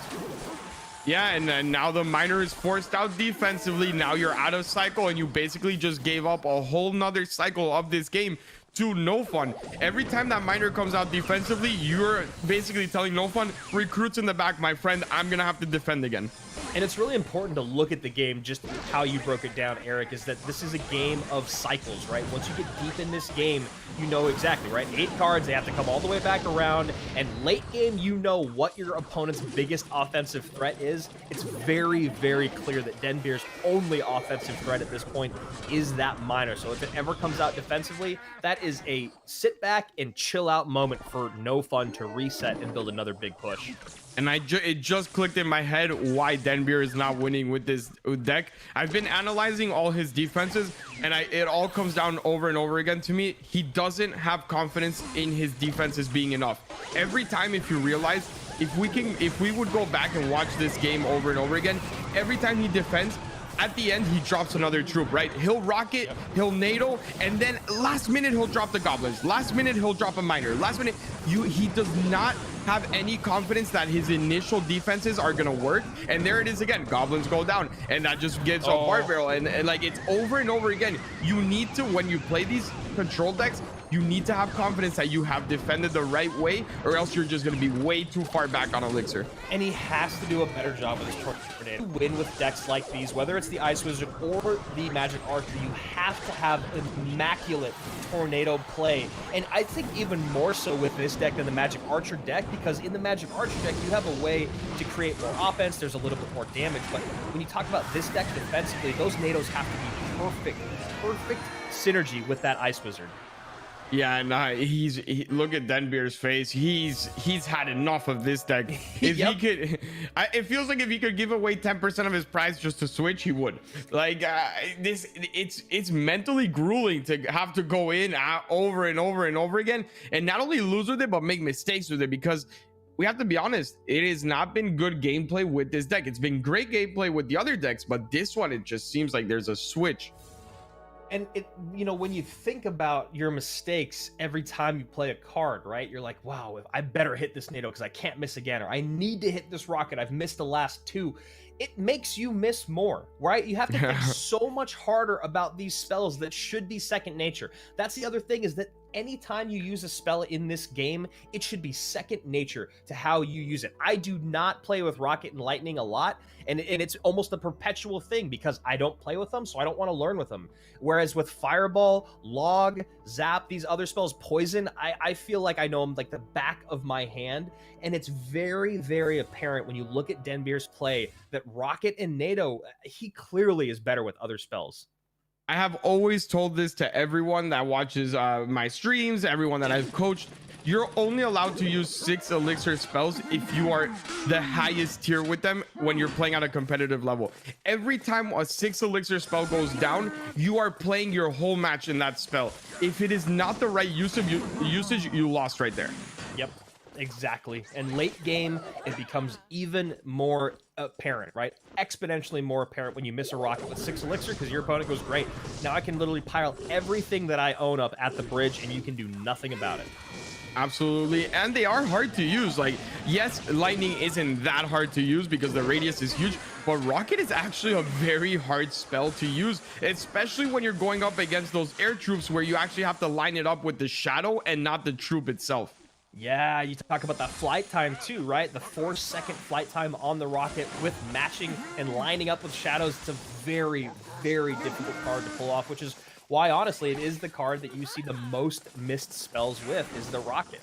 It is, and it's also the reason why you see it so little in the meta, right? Not a lot of players use it because the risk is really not all that worth it. It's in bait. In bait, you see it, but in bait, it's one of those decks where it only comes out to actually win the game. Like when you're in rocket range, okay, there it goes down. It's not really used in any other way. And look, Denbeer is struggling because of it. Yeah, Denbeer having to go back to this deck for the next potential 2 games, and No Fun now sets up with his own Electro Giant. I wonder how No Fun is feeling right now. I'd love to kind of pick his mind and see how he feels knowing that he has to run into this deck over and over and over. And if he goes, you know what? I actually was expecting to lose 2 games in this set, but I knew I was going to be able to take it home with this one matchup in particular. He better be feeling great, honestly. The only thing that he should be really careful of is how much are you going to defend. You're going to need to let one of those wall breaker connections actually happen if you're going to win this game. If you defend over and over again, you're not going to be able to get the push that you want, and he needs to recognize that. One of these wall breakers are going to need to connect, and it's going to be okay. You can take 800 damage. I promise you, you will do more. Miner out of cycle there for Denbeer. Would have been a nice moment there to see No Fun take that wall breaker damage, or maybe just drop a bar barrel instead, but now Miner back in cycle. And a NATO pulling that baby dragon forward. And yes, the baby dragon is in range now, but was that 3 elixir worth it in that moment? Yeah, and I really do, man. I genuinely don't like at all E-Giants on the bridge. I just think it's a waste. I think the real way to win this match, you always have the E-Giant in the back. I think he got a little bit excited. Yeah, the NATO was a misplay, but it was a cop-out, the fact that you E-Gianted on the bridge. Right, and here we go. Ice Wizard down low, Goblin Cage up high. Still hasn't been able to take that damage yet. And we'll see if it's going to come back to be very... I mean, honestly, at this point, Eric, can he just go in the same lane? He's only up by 100 damage on the other side, and if he keeps having to double down on these defenses, I mean, is it better to just change lanes? I'm a little frustrated here because it just, the defenses, you need to get yourself in the right cycle, man. You have a Goblin Cage, right? That takes care of not only the wall breakers but the miner. We know the best players, when they see that wall breakers come in and a miner go in, you play that directly in front of your tower. Both wall breakers get taken care of, the Goblin Brawler comes back, takes care of the miner. He needs to recognize that. He's now played Ice Wiz and Cage 3 times together. And there he goes. And Ice here Wiz, it is Cage, again. and Barb Barrel. Ice Wiz is still down. Cage comes out. Barb Barrel is the last card dropped down. And, you know, we echoed this a lot yesterday, but it was just about efficient defenses. And now it's going to be maybe all Game Stars long, where we're talking about people overspending on defense and why they're losing games. And he just rocketed and missed the tower. He missed the tower with the with the lightning. It's the small things that just cannot happen, man. This is you might get away with it here and there, but remember the way that One Hive Hunter played, the way SB played. There is no way you beat those players with this type of misplays.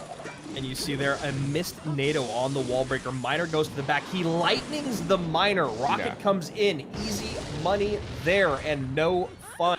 Run will be done here in the Game Stars League. And all I have to say to that young man is just keep practicing, man. You've got a lot of potential. You're gonna run into a lot of very, very frustrating losses in your career, but he's got the talent. He really, really does. When you watch, when he's locked in, when he's dialed in, the talent is there. He just maybe needs a coach. He does, and it's like you said, we've seen amazing gameplay out of him, but it's when his mind takes over the game instead of just being focused that it seems like he loses it a little bit. Work on your mentality. Go in and play against the same bad matchup 100 times. This is something Surgical Goblin would do so many times that people don't see in the background, right? You don't really know the way he does things, but he would sit there and say, play it again, play it again, play it again. Same with James Wingard or Wings. He would play a terrible matchup 1,000 times until he learned how to beat it. And not only that, you build that mental fortitude of, I know I shouldn't win this, and it's probably going to be frustrating, but I'm going to do it 100 times. And it gets to the point where like you learn how to deal with it. And that is something that he needs to learn how to deal with. Yeah, you have to know how to play through those, and it gives you more confidence, right? It gives you so much more confidence. You can see you and I losing our minds over that finish there, and right there, Denbeer losing his mind over that finish. Really moments there from No Fun in game number 3, and it was game number 4 where it felt like things were so freaking close for him, or excuse me, in game number 2 where things were so close for him. He picks up game 3, and then of course game number 4 he gets sent home, sent packing, and Electro Giants at the bridge, over defending. It's just not ever gonna work out when you want that to be your win condition, and you cannot find a place to under defend so you can put more offense on the board. It was those goblin cages, man. All you need to do is goblin cage. That is key for everyone watching this. If you're up against miner wall breakers, you just need to goblin cage that right in front, take a little bit of hits from the miners, but the defense is going to be so cheap for you that you'll actually get it all back in the offense. And that's something that he struggled with. You go back, you watch the game tape, you realize what you did wrong, and you come back stronger next time. So No Fun going to be eliminated from Game Stars League. Thank you so much for your contribution to this incredible tournament. Maybe we'll see you next time, next year, next time around. Denbeer still alive. He has a deciding match that's going to be coming to you guys in just a few days. But right now it's all about Eternity and Demas. Two very, very skilled players, two very different players. And Eric, two guys that you were looking at as this competition started. Now that we've seen them compete numerous times, how do you feel about this matchup and now the decks that we know they're going to bring to the table? I think they both have decks that are going to struggle against each other. They both played very well today. I really, really like what I've seen out of both of them. Maybe I like a little bit more what I saw to Demas just because the deck lends itself to be more flashy, right? To make those nice plays, the nice defenses, the cheap kites, all this stuff. So to the eye, to us, it looks like he played better, but I think they both played very well. It's all going to be about who can beat that one hard counter that they have for each other. I'm very, very curious to see how much single target DPS Demas can put together with those decks that do not have the elite barbarians, right? And we talked about that Sparky Goblin Giant matchup with Mortar in general. Very, very obviously, I think the matchup that he's going to be looking for with that is going to probably be Demas' second deck, I think, straight across the board, just because of the Royal Delivery. And maybe you can correct me if I'm wrong, but that's a great way to soak up that Sparky shot for a very cheap and positive trade. But overall, I mean, I feel like the thing that's going to be really tough here is surviving through a couple bad matchups for Demas and then figuring out a way to get enough single target DPS on all of these big beefy cards. Yeah, and you're 100% right. That is the way to go. The Royal Delivery is the one that's really going to do the most for him.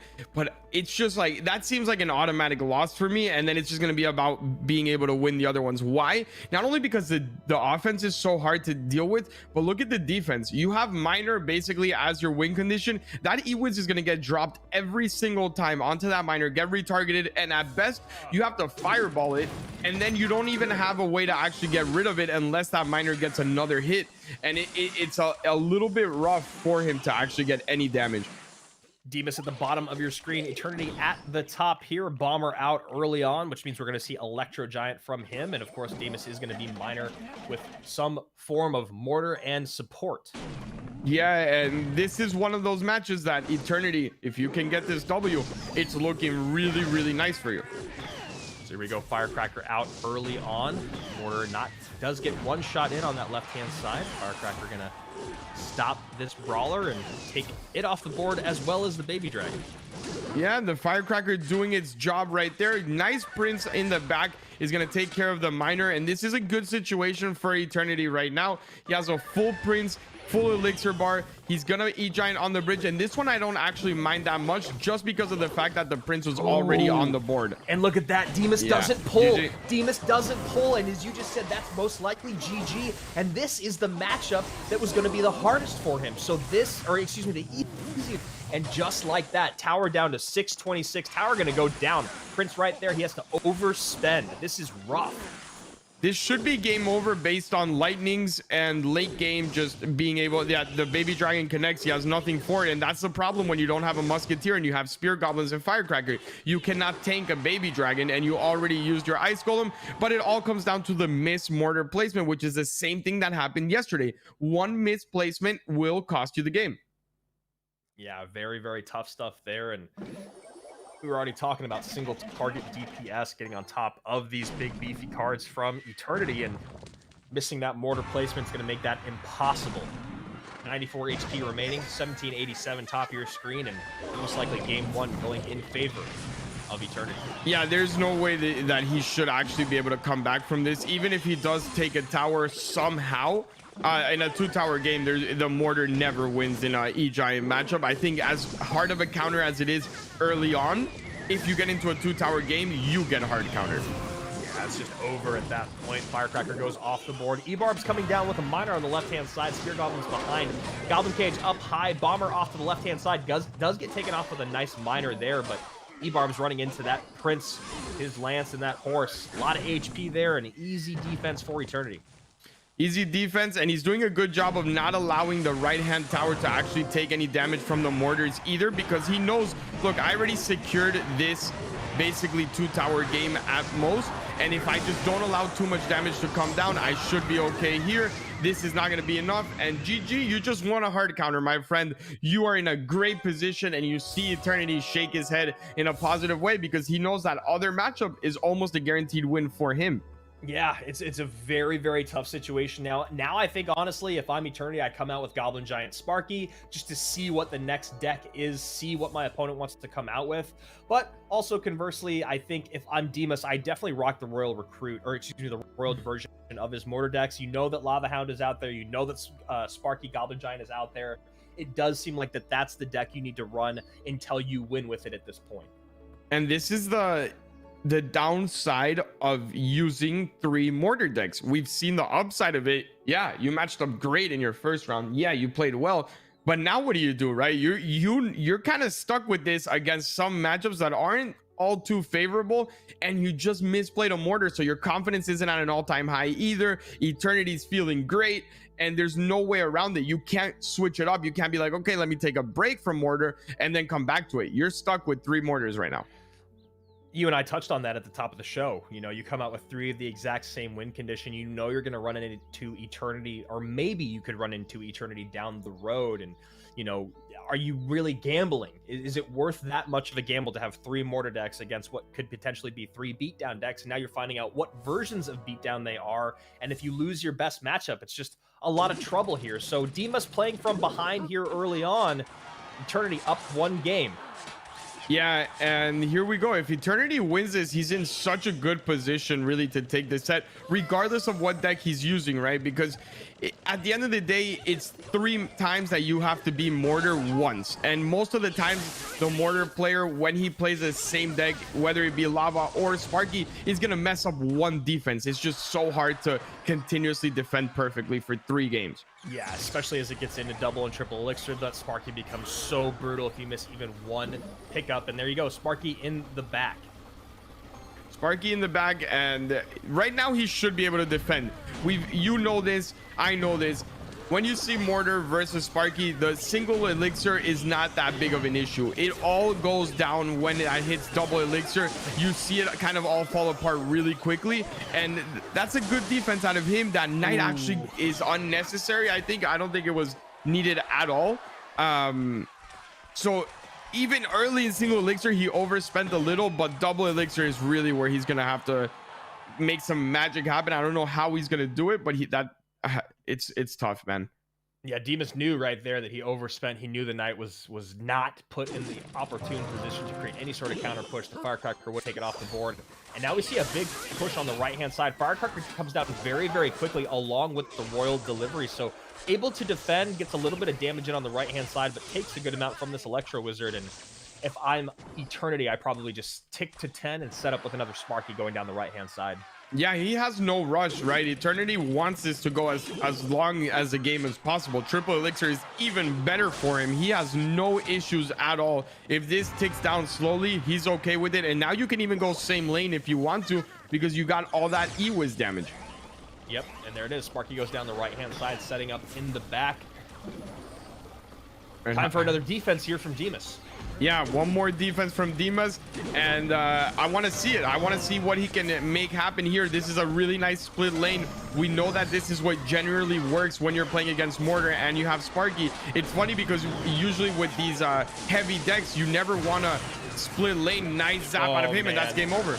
That's game over. Beautiful stuff there. Put together excellently. A surgically precise zap comes in, takes them off the board. Royal Delivery too late. Perfect dual lane pressure again, making Goblin Giant Sparky look easy here at Gamestars League. Wow. Is Eternity, and he gets another shot in on tower. Insult to injury.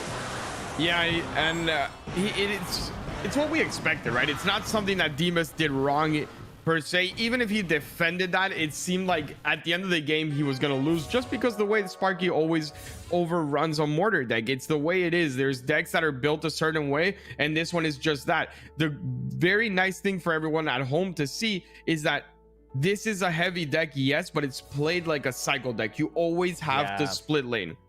Yeah, it was really, really great dual lane pressure here out of Eternity. He's run that deck 3 times today, and I think one time was dual lane success. The other time was that big 1 lane beatdown push, but he did always go for dual lane pressure every single time he's run it, and you can see exactly why. So now we know what Demas has to offer, which is this, all decks still. He still has all 3 of his decks available, and we know that Eternity is going to come out with a Lava Hound deck. So I probably run this deck back. You got the Electro Spirit, you've got the Delivery, obviously the Firecrackers in all of his decks. Is this the best option, and does Demas have a chance at all to survive this set? I'm pretty sure Eternity's Lava deck does have arrows, if I'm not mistaken. Yes, sir.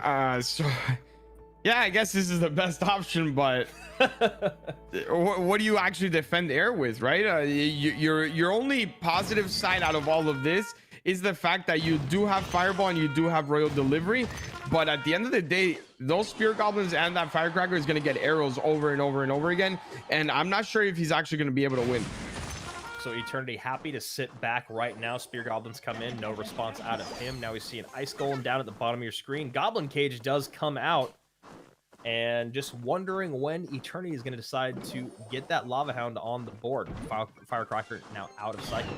The only thing I can say that I don't love about this matchup for Demas is we know that the Elite Barbarians get a lot of good damage, and that Fireball not hitting the Flying Machine is rough as well. He looks up. We know that the Elite Barbarians do well against the regular Barbs once you can actually get a log or a snowball in. This has a Royal Delivery, so there's no way to actually get that extra value out of the Elite Barbarians.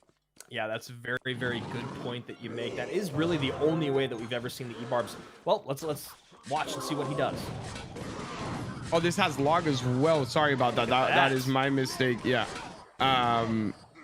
He went with sorry, this isn't the delivery version. I just assumed he went the delivery version because you know you're going up against lava, and I didn't really look down to see what he was actually playing.